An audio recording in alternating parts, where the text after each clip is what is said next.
ಕೊಟ್ಟರು, ಮತ್ತೇನು ಕೊಟ್ಟರು. ಅಮೆರಿಕೆಯನ್ನು ಬುಡ್ಮೇಲೆ ಮಾಡಿದರು, ಇಸ್ರೇಲ್ ನಡುವಂಗೆ ಮಾಡಿದರು.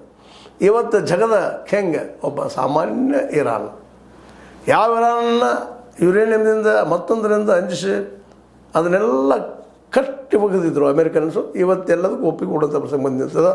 ಇವತ್ತು ಒಂದು ಸಣ್ಣ ಪುಟ್ಟ ನಮ್ಮ ಪಾಕಿಸ್ತಾನ ಇವತ್ತು ಲೀಡರ್ ನೋಡ್ರಿ. ಪಾಕಿಸ್ತಾನ ಜಾಣತನ ಏಕಾಲಕ್ಕೆ ಅಮೇರಿಕ ಜೊತೆ ಗೆಳತನ ಇಟ್ಕೊಂಡು ಹೋಯಿತು, ಚೈನಾದ ಜೊತೆ ಗೆಳತನ ಇಟ್ಕೊಂಡು ಬಂತು. ಒಂದೇ ಕಾರಣ, ಭಾರತದೊಂದಿಗಿನ ಈರ್ಷೆ, ಜಗಳ ನಂಬದಪ್ಪ ಅನ್ನೋ ಒಂದು ಕಾರಣಕ್ಕಾಗಿ ಈ ಎರಡೂ ರಾಷ್ಟ್ರಗಳೇ ಬ್ಯಾಲೆನ್ಸ್ ಇಟ್ಕೊಂಡು ಬಂತು. ಇವತ್ತು ಅದರ ಬೆನಿಫಿಟ್ ವಿಷಯಕ್ಕೆ ಹೋಗ್ಬಿಡ್ತು.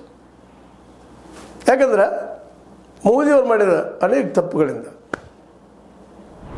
ಮೋದಿಯವರು ಅಮೇರಿಕಾ ಕಡೆಗೂ ವಾಲಿಲ್ಲ ಪೂರ್ತಿಯಾಗಿ, ರಷ್ಯನು ಗೆಳತನ ಉಳಿಸ್ಕೊಳ್ಳಿಲ್ಲ, ಚೈನಾ ಮುಂದೆ ಬಂದಿದ್ರು ಅದನ್ನು ಸ್ವೀಕಾರ ಮಾಡಲಿಲ್ಲ, ಬ್ರಿಕ್ಸ್ ಜೊತೆಗಿದ್ದರೂ ಸರಿಯಾಗಿ ಸದುಪಯೋಗ ಮಾಡ್ಕೊಳ್ಳಿಕ್ಕಾಗಲಿಲ್ಲ, ನೆರೆಹೊರೆ ರಾಷ್ಟ್ರಗಳನ್ನ ವಿಶ್ವಾಸ ಗಳಿಸಿಕೊಳ್ಳಿ ಯಶಸ್ವಾಯಿತು.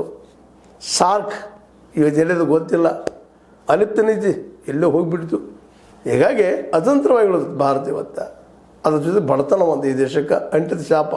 ಈ ದೇಶದ ಎಲ್ಲ ಉದ್ಯಮಿಗಳು ಕಾರ್ಪೊರೇಟ್ ಕೈಯಲ್ಲಿ. ಹೀಗಾಗಿ ಕಾರ್ಪೊರೇಟರು ಹೇಳುವಂಥ ದುಸ್ಥಿತಿಗೆ ನಮ್ಮ ಮೋದಿಯವರು ಬಂದಿದ್ದರಿಂದ ಇವತ್ತು ಅನಾಥ ಆಗುವಂಥ ಪ್ರಸಂಗ ಬಂದುಬಿಡ್ತು.